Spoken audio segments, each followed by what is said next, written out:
G'day everybody, and welcome back to the House of Mario. This Encore, we celebrate 25 years of the Pokemon series by looking back at the regions we've explored over the last 25 years.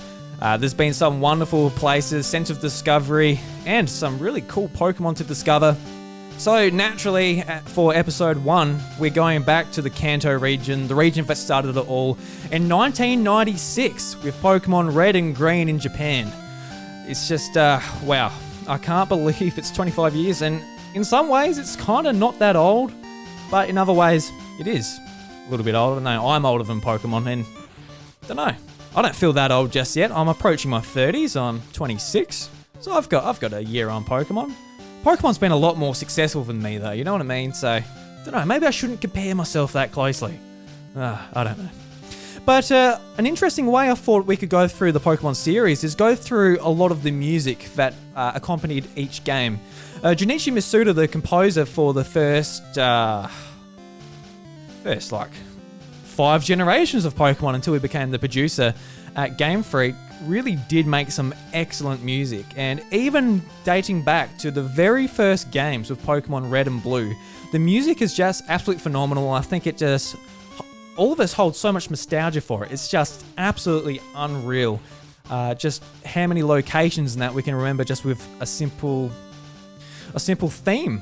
Like each route, each town, the trainer battles, the Elite Four, it's all fantastic. And in my opinion, it does improve as the technology gets better with the Game Boy Color to the Game Boy Advance, the DS. It's all awesome stuff. So, just I guess a little bit of sales information for Pokemon Red and Blue. It is the best-selling game in the series, over 31 million as of 2019, which is just pretty crazy to think about. This was when Pokemon was brand new and a brand new fad. But, it turns out it's not so much a fad. 25 years, here's a 26-year-old Drew sitting here talking about Pokemon Red and Blue. But it's really cool. A bunch of games. Like, I didn't play them when they came out. I didn't get into Pokemon until Pokemon Ruby and Sapphire. Apart from the anime, I was all into that in the 90s, but playing the games, I didn't have a Game Boy, or to be honest, I didn't even know what a Game Boy was. So it took a little bit for me to get into the Pokemon games. I revisited them a few years later. But I actually went through with Pokemon Fire Red Leaf Green, the remakes of these games, what came 10 years after.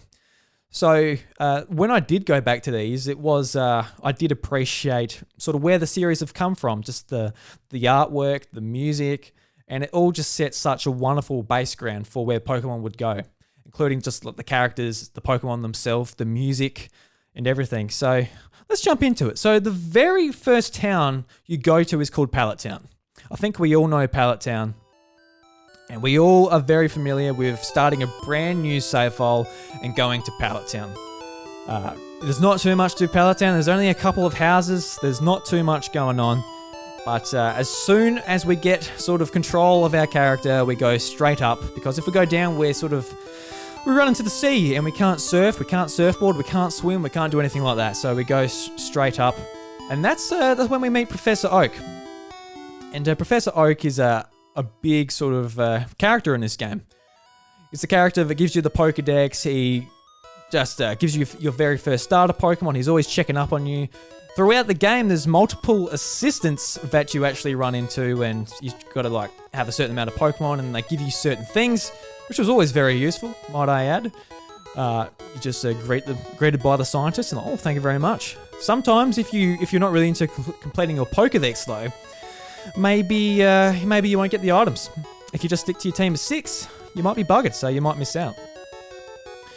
But move back to Professor Oak's lab, and this is where you can claim your very first Pokemon.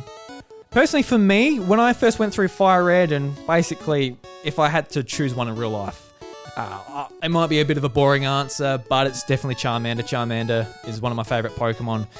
He's a highlight. I feel like through the anime, just with the amount of sorrow you feel for him when he's been neglected, I think a lot of people sort of fell in love with him, and Charizard is an awesome design. But that's not to say Blastoise to Venusaur aren't awesome as well. I think they're just a really cool set of beginning Pokemon that you can start with.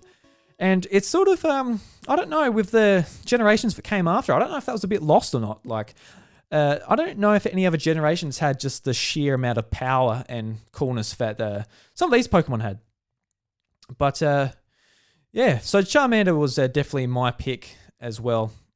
And as soon as you leave the professor, you're greeted by your rival. And I think this is like one of the coolest themes in the game. When you know this is happening, if this is your first time playing through the game, you're like, all right, I'm in trouble. Gary Oak or Pooh Head or whatever you decide to call him will come and try to mess you up. And a lot of the battles are pretty difficult. When you're greeted with your very first battle, he will pick the Pokemon that is strongest against yours. So if you pick Charmander, he'll pick Squirtle. If you pick Squirtle, he'll pick Bulbasaur. And if you pick Bulbasaur, he'll pick Charmander. So he's a cheeky little boy. But then you move on to Route 1, and this music is especially nostalgic. Because this is the type of music that if you... it's just ingrained in your head. Like, honestly, like, listen to this. I think at some stage, if we played this as kids or even teenagers, this theme is just like going off in your head every now and again, and you're just humming towards it. And even in like some of the remakes where the music is just a bit more modernized, it's really nice. But of course, Route 1 is where you get your very first Pokemon Wild battle, and man, like a lot of the wild themes, I think they all nail it so much. But of course, this is the very first one, and this is wicked. It's a classic. And when you first have your first Pokemon battle, you're going up to Viridian City. You have no Pokeballs, you have none yet. So if you run into something especially cool, which you probably won't because there's Pidgey, there's Rattata, I think, is that it? There's no Weedle or Caterpie yet, I don't think. That's when you get to Viridian Forest. But just a really iconic battle theme that sort of gets built upon as generations go on, and the battle themes are always something I'm really keen to hear when I play a brand new Pokemon game. When Pokemon Sword and Shield came out in 2019, I remember at E3 trying to hear the music as they're doing the live demo at E3, and you can just hear it. And yeah, it's always a jam. I've always had on my iPod, whether it's from this generation or all the other generations. I was actually thinking about doing an episode going over all the wild themes, but you know, I'm already doing every region, so we're doing a little bit more than that. So you beat your wild Pokemon, and you get this nice little congratulations. Like, yeah, I won. It's just all this music is just so iconic. And we're moving on to Pewter City. Not a whole lot here. This is where you'll actually face the 8th gym, being Giovanni, leader of Team Rocket, which comes to a surprise to a lot of us, because it is a pretty cool surprise if you don't know what's going on. And Blue actually becomes the gym leader as you go on in the second generation, so that's always cool. Another theme that is iconic is the Pokemon theme, and the Pokemon Center theme, sorry, didn't change for many generations. It stayed the same. It's just very iconic, even though a lot of the other music changed, being the battle theme, the trainer theme. But the Pokemon Center stayed very much the same, which I can appreciate. And I think it didn't change until Generation 3 where they introduced a new one, but there actually was a hidden track in Pokemon Ruby and Sapphire where it was just pretty much a remake of this. So, pretty cool. So, we move on to Viridian Forest, and I think this has one of the most atmospheric tracks in the whole game. Obviously, there's a very iconic one coming up later in the game. But Viridian Forest, so I always loved this portion of the game. It's when you've got a couple of Pokemon under your belt. It's when you can get access to Pokemon like Caterpie and Weedle. Forgot Weedle there for a second. But it's always cool getting those Pokemon because they can evolve at such an early level, getting to Butterfree at level 10. Which can come in quite handy for Brock. In Pokemon Fire Red Leaf Green, at least, you can get it with Absorb. So that always comes in handy. Oh, man, so many good titles. So if you're going up against a female trainer, you'll come across this theme here, which you're like, at this portion of the game, you're not sick of trainer battles just yet. You've just started the game, and you need to grind for Brock. Especially if you're me, who chose Charmander. Back in Pokemon Red and Blue, you didn't have access to Metal Claw. The metal typing wasn't a thing. So you had to go with your Charmander, or maybe an Oddish or something fun like that you catch in Viridian Forest. So you got to kind of rely on other trainers. But then we move into the trainer battle theme, and I love the trainer battle theme, the OG classic one, so much. It's excellent. It really is. It's something you'll hear a lot throughout the game. So, the first time you hear it, you're like, you don't have to listen to it that long. I know there are some other themes later on generations where you don't get to hear it that much. So when you get it, you turn up your volume on your Game Boy Advance, or your DS, and I used to put headphones in and just listen to it on a static screen. But the trainer battle isn't one of those. You hear it hundreds of times throughout the game, and it's really, really excellent as well. So you win your battle, you get you a bit of a victory fanfare. And that's when you're checking out your experience points, how much money you've won, and just basking in the rewards.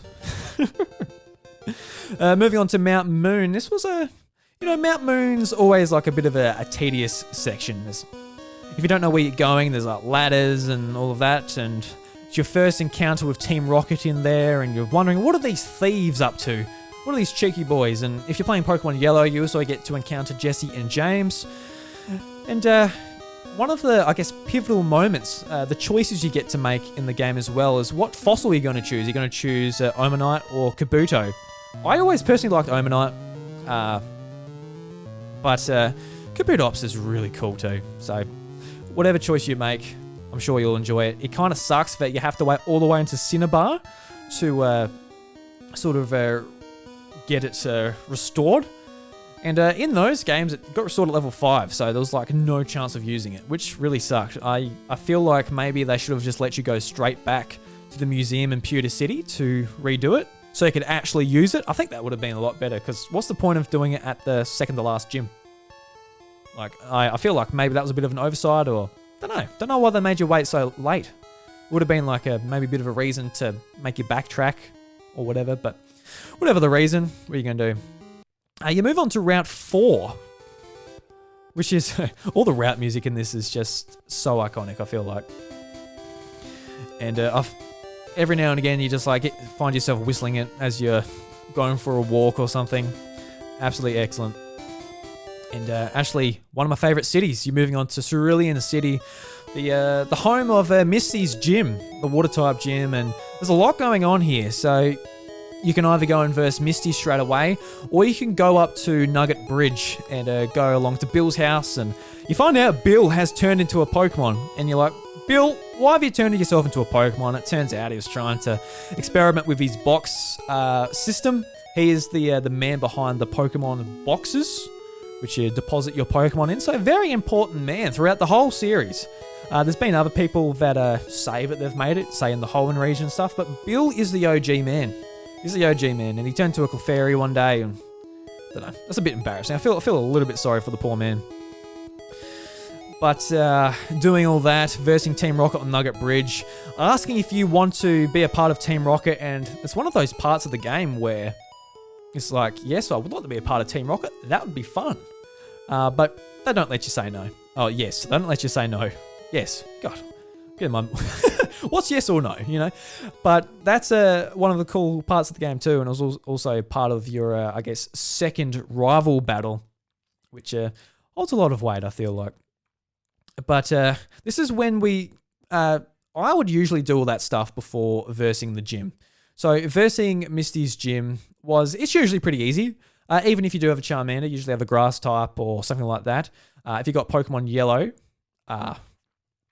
you've got Pikachu, so it's usually really easy. So the gym theme is another really iconic battle theme that has a lot of kick and punch to it. So as you enter the gym, it's just you're like, I'm in a place, I'm in a pretty important place. And I feel like the Pokemon series has always been really good at sort of letting you know when's a light, chirpy walk through a route, or just going into a gym and being like, all right, I'm in business. So after you do Misty's gym, you can go to Route 24. It's another... I'm going to say it for every single route, I'm sorry, but like I hadn't gone through this soundtrack before doing this episode. I'm just listening to it for the first time in years. I haven't played through Pokemon Red and Blue for a very long time. Maybe... Well, it came out on the Virtual Console in 2013, so it would have been around then when I played through them on 3DS. But playing through Pokemon Let's Go and all that, obviously the music's a lot different.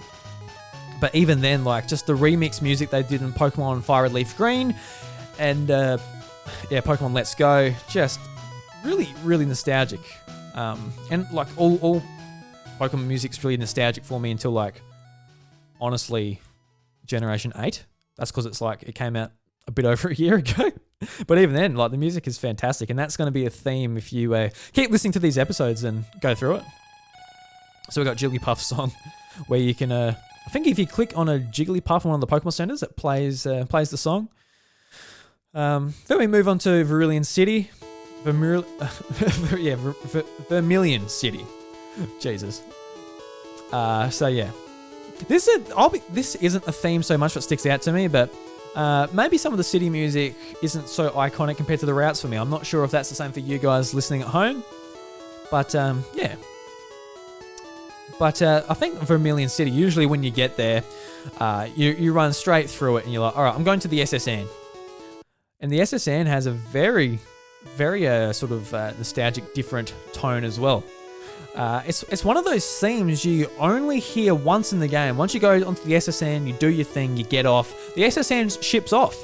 So you've only got one opportunity to sort of hear this. And it kind of makes it kind of special. You got to make sure, when you go in there, you got to make sure you get all the items. You got to make sure you verse all the trainers so you get enough XP to progress through the game at a steady pace.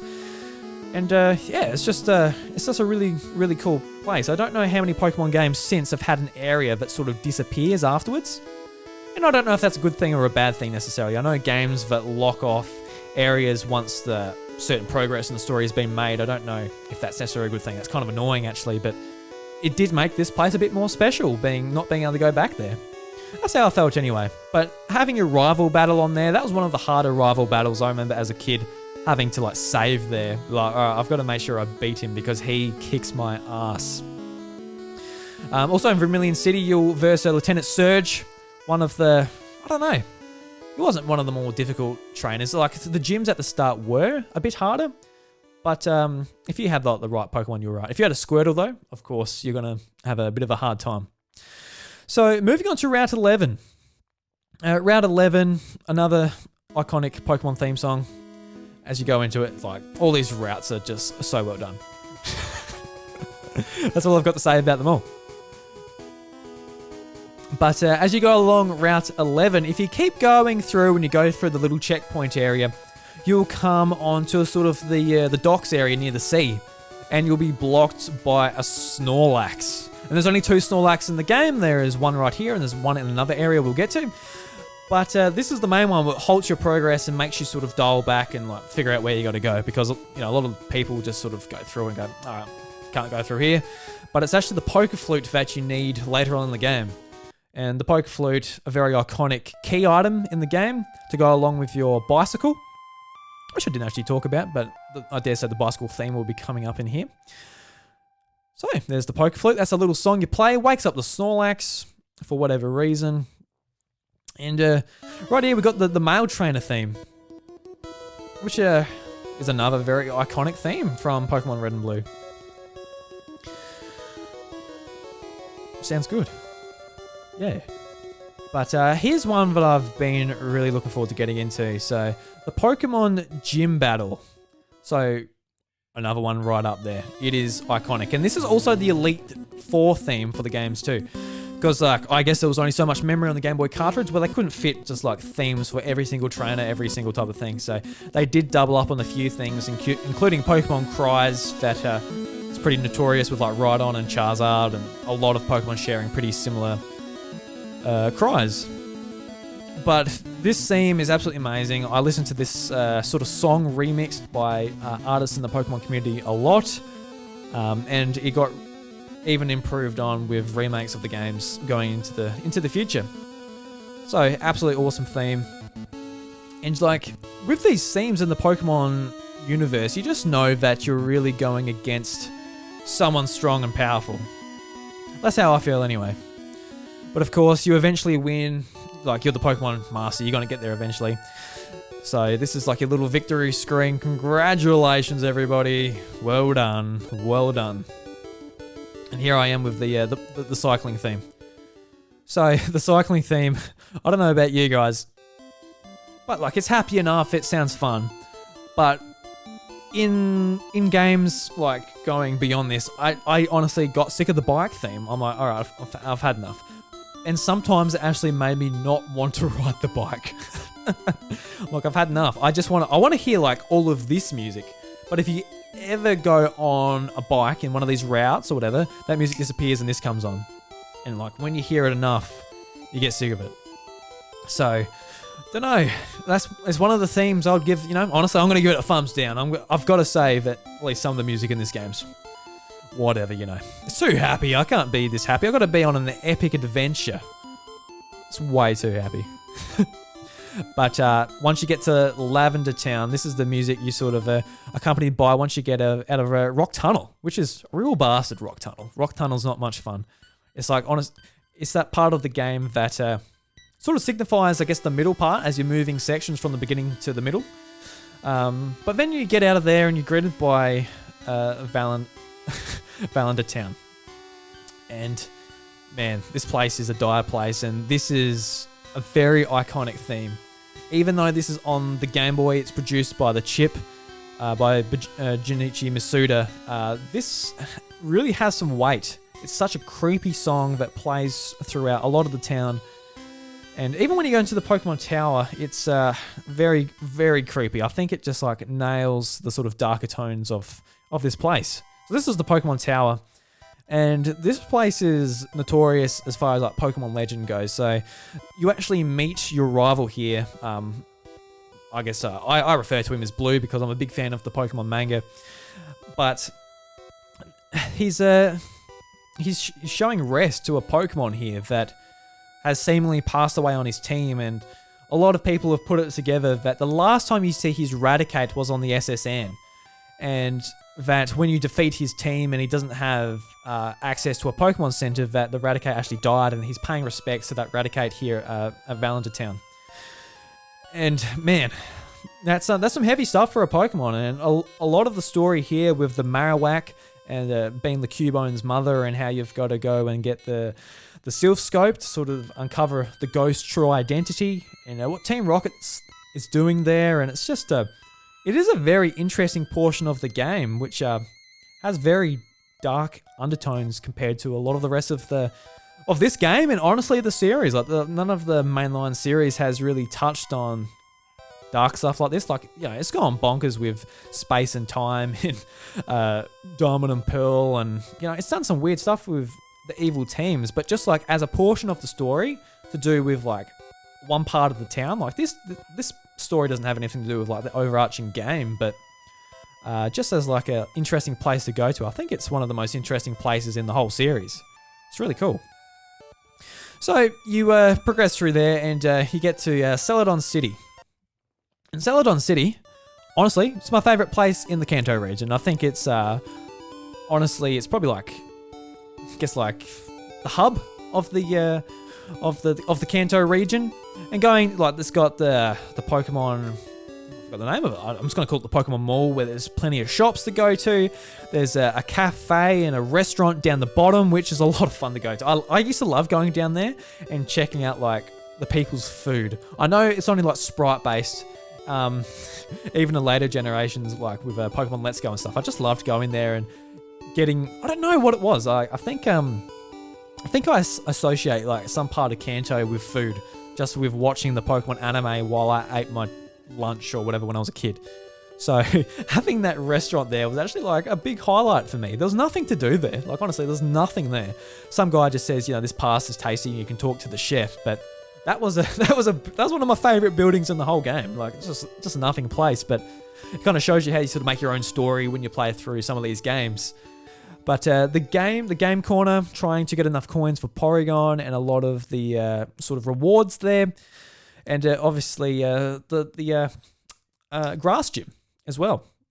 And there's the old pervy man at the front, which is always funny. They sort of retconned it, and in Pokemon Let's Go, they said, oh, look at all the grass Pokemon in there. But he was actually looking at the ladies. And that was touched on with the Pokemon anime as well, where Brock's really excited and wants to go undercover into the gym because there's only ladies are allowed in there. And Ash had to go undercover too to get in there to earn the badge, which is really cool. But the badge was never really that hard to get for me. It was at the point where it's probably a point in the game where it was hard to sort of cater towards what level your Pokemon were. At this point in the game, you can sort of choose multiple directions to go on.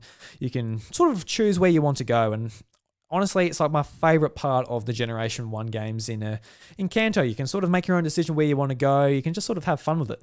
Go where you want to go. But this is where you have like your, I guess, first major encounter with Team Rocket in the game corner. So you go into the game corner, and it's all chirpy music, but you notice some Team Rocket grunts in there. You're like, what's going on here? What's the going on here? So then you have a look around and you click on the walls and press A on a lot of things, and you sort of notice that there's a poster on the wall which is sort of peeled off. You're like, okay. All right. So then you go into the poster, you click it, and a secret door opens, you go underground. And that's where Team Rocket's hidden base is. So you go down there, and it's he says, all right, this is weird. I just went from this really happy game corner to just turned out it's just a setup for Team Rocket. I was lied to the whole time. Oh my god. And in there's a bunch of like wacky puzzles to go through, and man, like sort of figuring this out for the very first time. And even if it's been a while, it's like, all right, where do I go? Like you choose sort of a bit of a panel to go on, and it spins you, and you got to figure out the right path to go. And in there are plenty of Team Rocket grunts to verse as well. And it's sort of like the notorious theme when a Team Rocket grunt comes up to you, like, all right, shit's going to go down. I'm going to kick your ass. Your Rattata are toast, mate. Your Rattata are toast. But you go through and you battle Giovanni, and you basically kick straight into, I guess, the second phase of this story when you go to Silphco.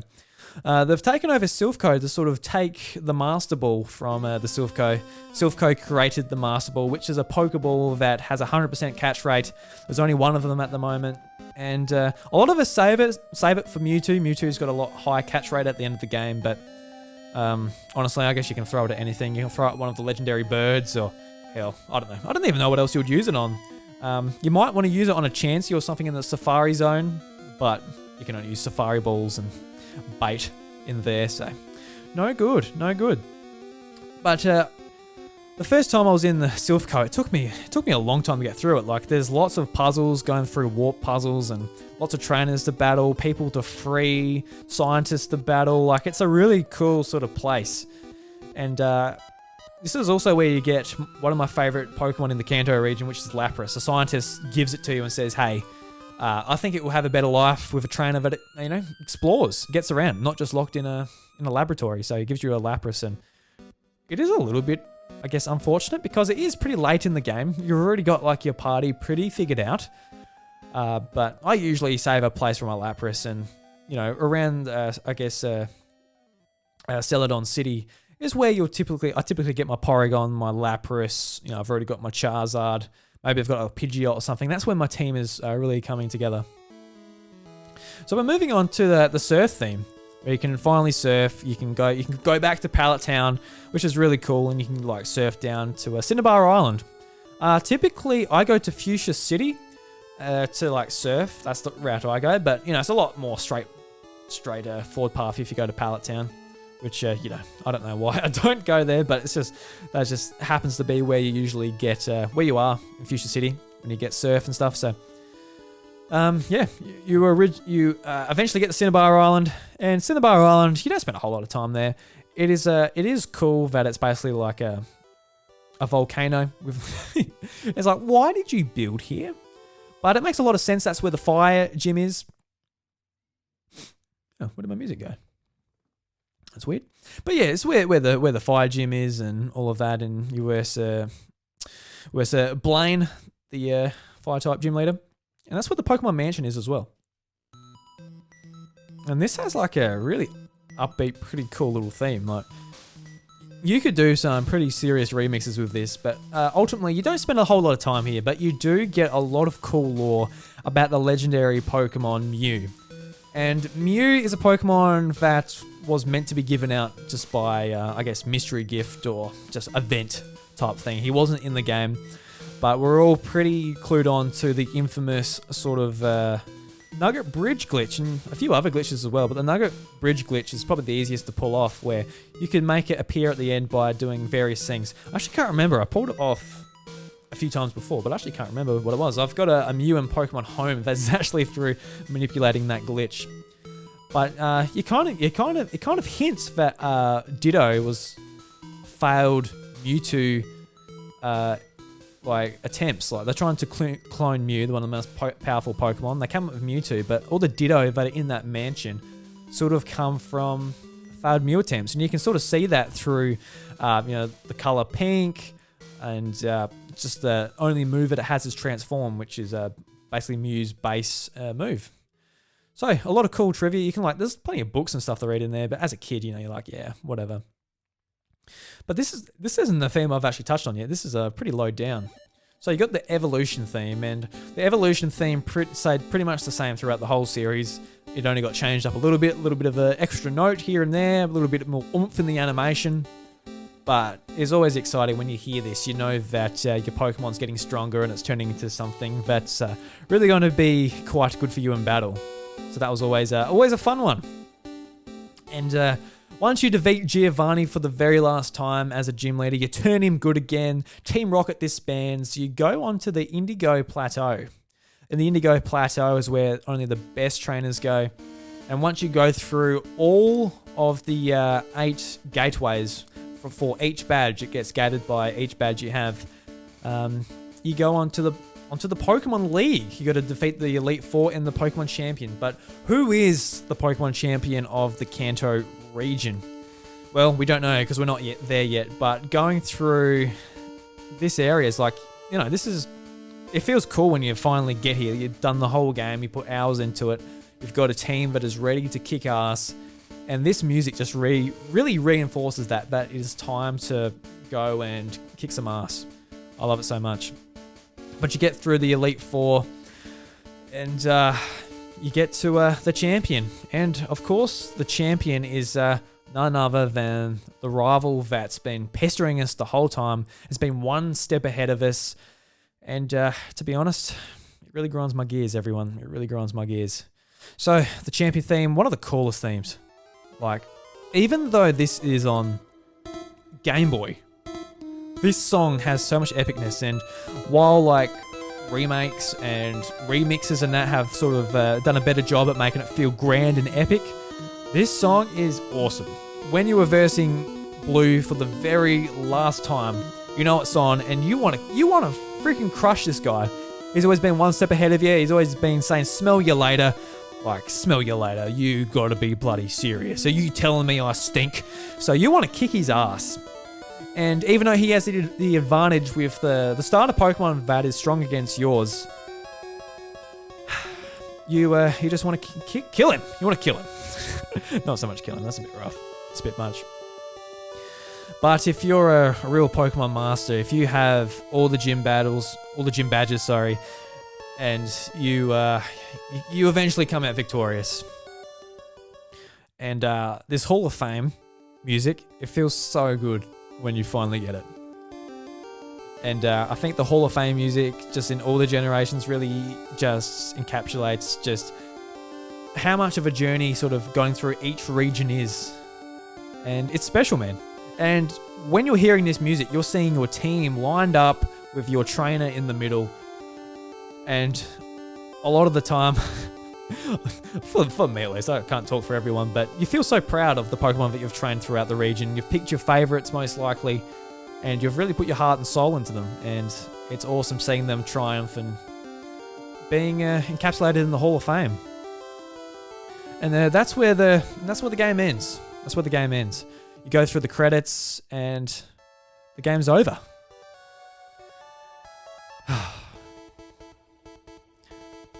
So good, man. Just, riding your bike back through all the towns, all the routes you've been to, seeing the Pokemon that you have seen along the way. And so now all you've got is your Pokedex to complete, and in Pokemon Red and Blue, like, it certainly wasn't an easy task, and in the later generations, they've made completing the Pokedex a bit easier, but in this, you really did have to work for it. You had to make sure you had a friend who chose the opposite fossil, who had the extra version. Also, maybe 3 friends who could lend you a starter Pokemon for each evolution. There's a lot to do. And even with Eevee, you could only get 1 Eevee, and Eevee has 3 evolutions, so you need at least 3 friends to do a lot of these, or maybe someone who's very quick at playing through the game and trading you these Pokemon.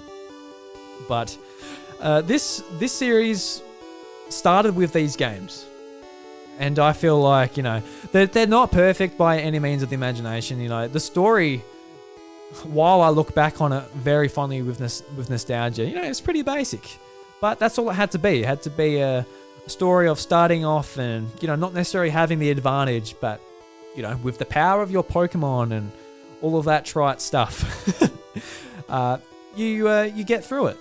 And I feel like that's a really important message. I think it helped me as a kid, just, not everything comes to you easy. And as an adult, I can tell you right now, nothing comes to you easy. And even right now, the Pokemon franchise really does do really, really well for me. But that's every song in Pokemon Red and Blue, everyone. So I want to thank you very much for joining me for this episode. And I'm really looking forward to going through the other Pokemon generations. Obviously, the next generation, next Monday, will be Generation 2, Pokemon Gold and Silver. And in Gold and Silver, you do go back to the Kanto region, but I don't think I'll be going back too much of the Kanto music, but we'll see what I feel like at the time.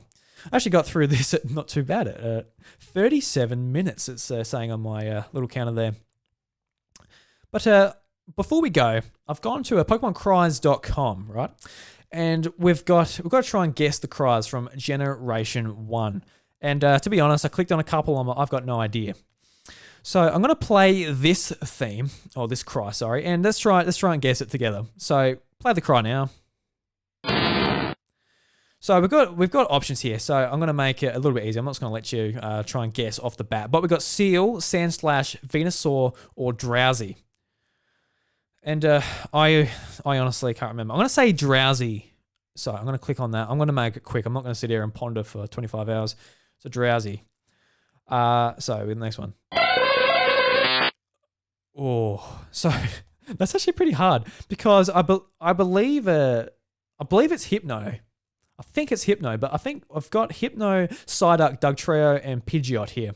So I'm going to say Dugtrio's got a pretty similar cry, I think. So I'm going to say Hypno.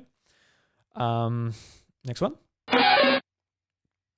Okay, so we got Dodrio, Raichu, Nidoran male or Nidoran female. I think it's one of the Nidorans. I'm going to say female. Making this very quick. Ooh, that's definitely Jigglypuff. Don't even have to say that there. Ooh, so that's definitely a legendary bird. We've got Moltres, Articuno, Muck, or Mankey. I'm pretty sure it's could be either. I think it's Articuno. All right, so we've got Slowpoke, Machoke, Aerodactyl, or Meowth. I think that's Machoke. Number 7 here. Oh my god. So I've got Marowak, Raichu, Diglett, or Weepinbell.